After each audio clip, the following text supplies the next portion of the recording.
Telangana assembly సమావేశాలు సోమవారం వాడివేడిగా జరిగాయి. సభ్యుల వాగ్వాదాలతో సభ దద్దరిల్లింది. అధికార ప్రతిపక్షాల మధ్య తీవ్ర మాటల యుద్ధం జరిగింది.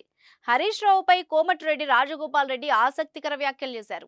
మాజీ మంత్రి బీఆర్ఎస్ ఎమ్మెల్యే హరీష్ రావుకు మేనమామ లక్షణాలు ఎక్కువగా వచ్చాయని కాంగ్రెస్ ఎమ్మెల్యే కోమటిరెడ్డి రాజగోపాల్ రెడ్డి చెప్పారు. ముకుందా జ్యువెలర్స్ తెలంగాణలో మొట్టమొదటి ఫ్యాక్టరీ అవుట్లెట్ మన కొత్తపేటలో ఫిబ్రవరి 14న గొప్ప శుభారంభం. సోమవారం నాడు కృష్ణా ప్రాజెక్టులు కేఆర్ఎంబీ సంబంధిత అంశాలపై రాష్ట్ర ప్రభుత్వం తీర్మానం ప్రవేశపెట్టింది.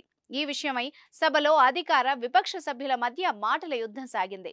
భారత రాష్ట్ర సమితి ఎమ్మెల్యే హరీష్ రావు ప్రసంగిస్తున్న సమయంలో మునుగోడు ఎమ్మెల్యే కోమటిరెడ్డి రాజగోపాల్ రెడ్డి జోక్యం చేసుకున్నారు.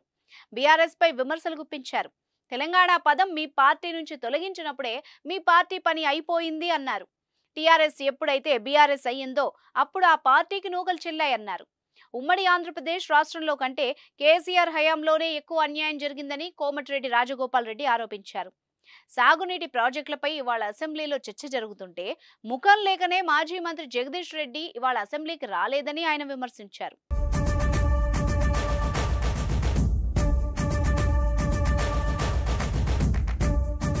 అధికారం శాశ్వతమని బీఆర్ఎస్ భావించిందని ఆయన విమర్శించారు. తెలంగాణ ఉద్యమంలో కేసీఆర్ కుటుంబ సభ్యులకు చిన్న గాయమైనా అయిందా అని ప్రశ్నించారు. తెలంగాణ ఉద్యమంలో ఆనాడు ఎంపీలుగా ఉన్న తాను పొన్నం ప్రభాకర్ సహా ఆందోళనలు నిర్వహించిన విషయాన్ని గుర్తు చేశారు. జగన్తో కేసీఆర్ కుమ్మక్కయ్యారని ఆయన ఆరోపించారు. అందుకే నీటి వాటాల్లో తెలంగాణకు అన్యాయం జరిగిందని కోమటిరెడ్డి రాజగోపాల్ రెడ్డి విమర్శించారు. హరీష్ కు మేనమామ పోలికలు వచ్చాయన్నారు. అందుకే కేసీఆర్ కంటే ఎక్కువగా అబద్ధాలు చెబుతున్నారన్నారు. అధికారంలో ఉన్న సమయంలో ఆంధ్రప్రదేశ్ రాష్ట్రం కృష్ణా నీటిని తీసుకెళ్తున్నా కూడా పట్టించుకోకుండా రేపు నల్గొండలో బీఆర్ఎస్ సభ ఏర్పాటు చేయడాన్ని కోమటిరెడ్డి రాజగోపాల్ రెడ్డి తప్పుపట్టారు.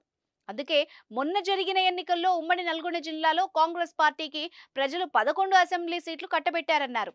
సూర్యాపేటలో కూడా తమ పార్టీదే నైతిక విజయం అని ఆయన అభిప్రాయపడ్డారు.